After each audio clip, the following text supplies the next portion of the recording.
अस्सलाम वालेकुम, मैं हूं अरबाब जहांगीर। आप देख रहे हैं मेरा यूट्यूब चैनल असली खबर विद अरबाब जहांगीर। उम्मीद है तमाम देखने वाले खैरियत से होंगे। जुनैद सफदर मरियम नवाज़ के साहबजादे हैं और उनकी आयशा सैफ से तलाक की डिटेल्स अब सामने आना शुरू हो गई हैं। एक तो आयशा सैफ ने खुद आकर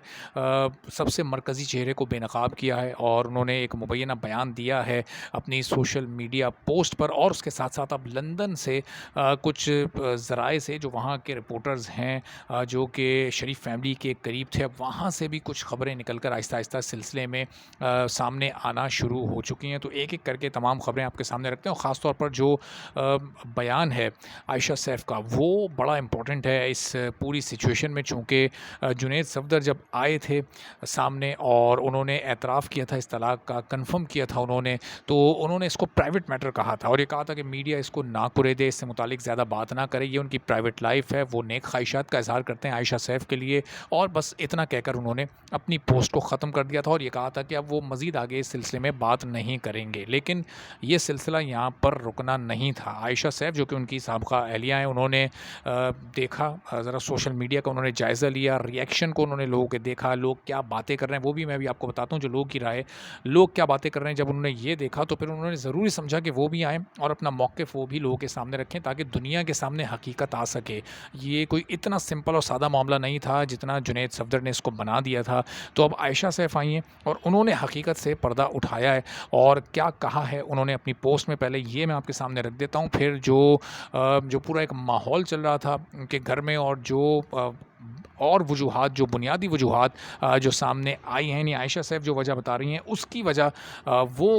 किसके नतीजे में ये सब कुछ हुआ है, वो भी आपके सामने मैं रखता हूँ, जो कि वहाँ से कुछ रिपोर्टर्स अब ज़ाहिर के यहाँ तक खबरें भेज रहे हैं। तो आयशा सैफ ये कहती हैं कि जो एक सुकून होता है मियाँ बीवी की लाइफ में, वो उनकी लाइफ में मिसिंग था। पैसा, आसाइशें, ये तमाम चीज़ें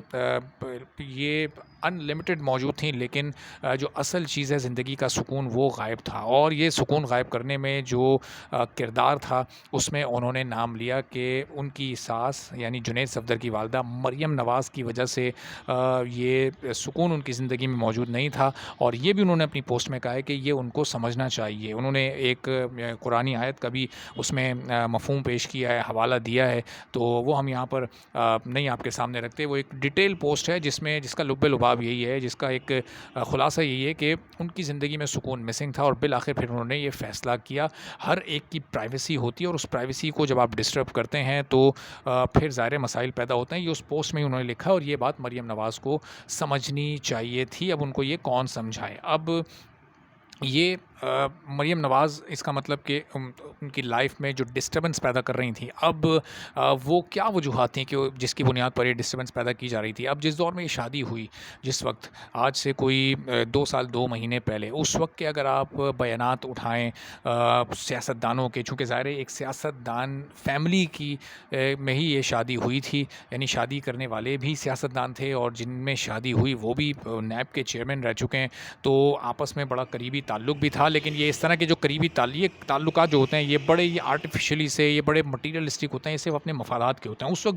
उस वक्त के अगर आप शहबाज गिल के, पाकिस्तान तहरीक इंसाफ के और दूसरे लोगों के बयानात उठाएं, तो वो उस वक्त ये कह रहे थे कि ये एक शादी नहीं है बल्कि ये एक बिज़नेस डील है, ये एक दूसरे को फ़ायदा पहुँचाने की एक कोशिश है। और फिर ज़ाहिर है कि सब जानते हैं कि शरीफ फैमिली पर जब बुरा वक्त आया तो उन्होंने एक कतरी ख़त अदालत में पेश किया और उस कतरी ख़त की बुनियाद पर उन्हें अच्छा खासा रिलीफ मिला। अगर वो ख़त ना होता तो इस पूरी फैमिली की ज़िंदगी खासी मुश्किल होती और इस वक्त जिस तरह की गुजरी है उस तरह की तो बिल्कुल ही नहीं होती। तो अब ये जो कनेक्शन था, कुछ ऐसे बेनिफिट्स थे वहाँ से जो रिपोर्टर्स हमें बता रहे हैं, जो लंदन के ज़राए से जो खबरें आ रही हैं कि कुछ ऐसे बेनिफिट्स थे जो कि शरीफ फैमिली आयशा सैफ की फैमिली के थ्रू कतर से लेना चाहती थी, लेकिन उन्हें नाकामी हुई। अब या तो वो बेनिफिट्स उन्हें दिलवाने की कोशिश ही नहीं की गई, या फिर कोशिश की गई और वो कोशिश कामयाब नहीं हुई। बहरहाल दोनों सूरतों में जो भी सूरत हाल बनी, उससे ये शादी डिस्टर्ब हुई। और अच्छा, मज़े की बात ये है कि ये जो शादी थी, ये कोई अरेंज मैरिज नहीं थी, बल्कि ये आपस में पसंदीदगी वाला मामला भी था। अगर 2021 से पहले चले जाएं और जुनैद सफदर या आयशा सैफ के जो करीबी दोस्त हैं या उनके जो कुलीग्स रहे हैं, अगर उनसे इन दोनों से मुतालिक पूछा जाए तो कई लोग ये कंफर्म करेंगे कि ये आपस में پسندیدگی کی بنیاد بنی تھی اس شادی کی، اور پھر بعد میں ظاہر ہے کہ اس کو ایک ارینج طریقے سے بھی چونکہ دونوں فیملیز کا آپس میں ایک تعلق بھی تھا، تو ایک اچھے طریقے سے اس کو انجام تک پہنچایا گیا۔ اور انیشلی اس شادی سے ضرور ایشوز تھے، مریم نواز کو انیشلی وہ راضی نہیں تھی، لیکن جب بعد میں انہوں نے اپنی فیملی کے بڑوں سے پھر جب اس کو ڈسکس کیا تو پھر